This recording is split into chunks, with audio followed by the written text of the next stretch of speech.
I am Bryce Newberger, and this is the Kinship Chronicles, Children of the Phoenix, Chapter 12. In the dark gloom of the prison cell, a grate had been placed in the corner of the room for inmates to use as a toilet. It was under this grate that Ada's body had been placed for Bryn to stare at as he awaited his execution. He lay with his arm forced through the filthy bars as if Ada could reach up and touch him. Bryn's anger and sorrow mixed into a crazed emotion. He wished he could rend those iron poles from their setting and clutch his wife to his chest with all his might, cursing the world to dare lay a finger on his love again. There was a time he would have had the head of every law enforcer in town. He remembered when he had met Ada for the first time and the hard man he had been. She had brought out softness in him he hadn't known existed. He had given up his life of power and privilege and never looked back. Since then, he had felt too lucky, as if he were just borrowing time with the family he cherished. That choice seemed to have finally caught up with him, now that he was powerless to stop the cruel interpretation of law that affected him. He had to escape. He had to make sure he could save his family. He looked down at the wreckage of his wife. Her brunette hair was matted with a mix of sewer water and her own blood. Bryn had been staring at her for over an hour now. Others would think him insane, but he could feel her pulse. He knew she still lived, though just barely clinging to life. He let the blood from his now scarred and broken mouth pour down his shoulder, past his elbow and off his fingertips into her open wound. From there, her blood mixed with his, then coagulated, and closed the wound quicker than was natural. Bryn could feel her heartbeat, and he would make sure that continued, even if it meant resurrecting parts of himself he once buried. Mayor Gowan walked over to the minibar in his office and poured a tall glass of brandy, then drained it in one long swig. He looked back at the body of the small boy, then heaved till he puked. After wiping his mouth, he contemplated the decisions he had made. Does the end justify the means? He wondered. Can the sacrifice of a few to save the many be vindicated? Or was he damning his soul? He grasped the side of his wooden bar to steady himself. He felt as weak as his conscience. The dark deals he had made with the monsters and demons of this town spiraled beyond his control, as if he had let too big a dog off its chain. For the first time, he second-guessed if this town was worth saving. No, I've come too far now. There's no turning back. There's no redemption from these choices. He straightened his garments, grabbed a dull matte black coat, and walked out the door. He decided Skadel would have to clean up the mess. He had a meeting to attend that he could not miss. As the door shut and locked, Cal's fingers began to twitch. His hand opened and closed as if getting his blood pumping. He then slowly sat up, groggily. He felt like he had woken up after smoking his father's pipe. "Oh boy, what happened?" he asked the mayor, only then realizing he was alone. He turned to see the shaft of a bloody cross bolt stuck in his chair. He tried to think back to what happened before passing out, but all he could remember was talking, then blackness. Amora replayed the sentence over and over in her head. "You will never see your father again." At that moment, Amora made a decision. It was irrational and nonsensical, even to a 9-year-old girl, but she had made up her mind.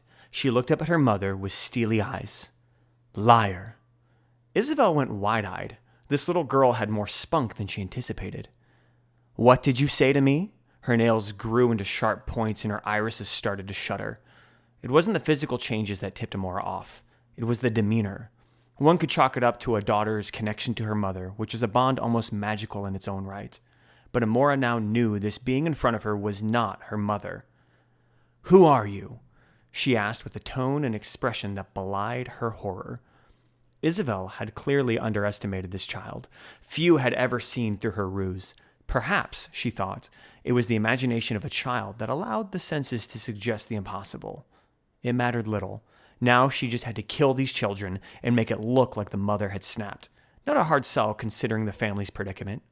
Now dropping her act, Isabel gave the children a look of cool superiority. How intuitive. "I'm impressed." Amora ran over to Teddy protectively as Isabel continued. "Come now, children. Don't run. It is futile." She walked towards them at an angle like a wolf cornering sheep. Teddy and Amora trembled in helpless fear as they huddled in the corner, immersed in silent prayers. The answer to those desperate prayers came from a man's voice that rudely interrupted the apparent family moment. I'm not much of a family man, but I'd call this bad parenting. Isabel turned around like a cat whose tail had been nipped and adorned the look of a deer in a hunter's sights. What she saw there standing in a doorway was a man clothed in drab black leather armor with a long coat. On his hip he wore a humble-looking longsword, and across his back he had harnessed a light crossbow. His hair was long and raven black, with a few days' stubble marking his face.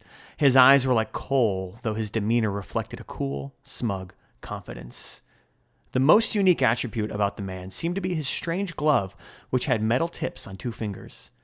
"Dazon," she almost whispered in disbelief. "But you became a terror." "Still am," he growled with a cool menace. She then corrected herself by regaining complete composure and leaned casually on the table, all but ignoring the children.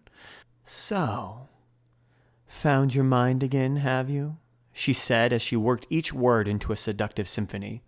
Dazon fixed her with a peculiar glare. She smiled, more to herself, but to him she gave it a warm, hungry grin. "Remember the good times we had, darling?" She did something to the word good that gave it a somewhat double meaning. Dazon reflected her smile, but his features appeared more wolfish than human. It unsettled her in a primal fear sort of way, but she continued her act by walking over in a complex way that emphasized her every feature. She placed a finger on his shoulder when she was within arm's reach, then slid it to his chin as she sauntered closer. Her mouth opened in an awkward, ugly shape as she gasped when he brought her in close. She went wide-eyed in terror, then pulled back to see Dazon had stuck her in the stomach with a small dagger.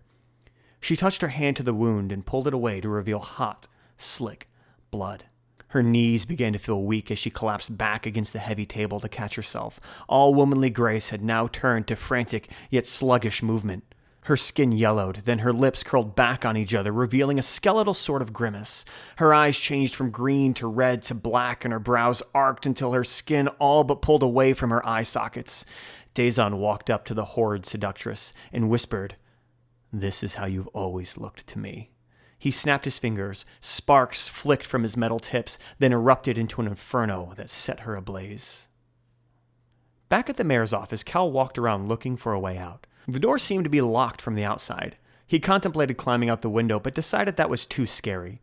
Reaching his peak of frustration, Cal finally just sat in front of the door looking at it. The doors were made of a heavy wood that was painted white and reinforced with golden brackets and a sturdy doorknob. Cal wondered at the knob. It seemed hard and solid. He touched the metal and instantly felt a tingle at the center of his brain. It was like an itch in an unscratchable place that sent a shudder down his spine. A bit perplexed, Cal touched the handle again and anticipated the itch to come. Sure enough, the sensation reoccurred, and he attempted to mentally scratch it. However that was done. This time, the knob exploded into an energetic burst that shot it through the door and into the next room. "Whoa, cool!" shouted Cal as the door swung open. He decided it was time to see where the mayor went. Across the town, now lit by moonlight, through the forest and into a small clearing, there could be seen campfire lights. Sitting around these fires were tents and soldiers. Their number was approximately 100, including scouts and commanders. Looking over these figures was a tall, imposing general in silver armor with a red cape. He stood easily a head taller than any in his company. He held a note in his hand that read, "Esteemed General, we should meet to discuss the fate of my fair town." A smaller, thinner man asked, "Are you going to meet with him?" The general crumpled the note and threw it into the fire. Thank you for listening. I'm Bryce Newberger, and this has been the Kinship Chronicles, Children of the Phoenix. If you enjoyed what you heard and you'd like to purchase the full book, then either look up New Books on the Google Play bookstore, NEU Books, or simply click the link in the description. The book is only $5, and I appreciate your support.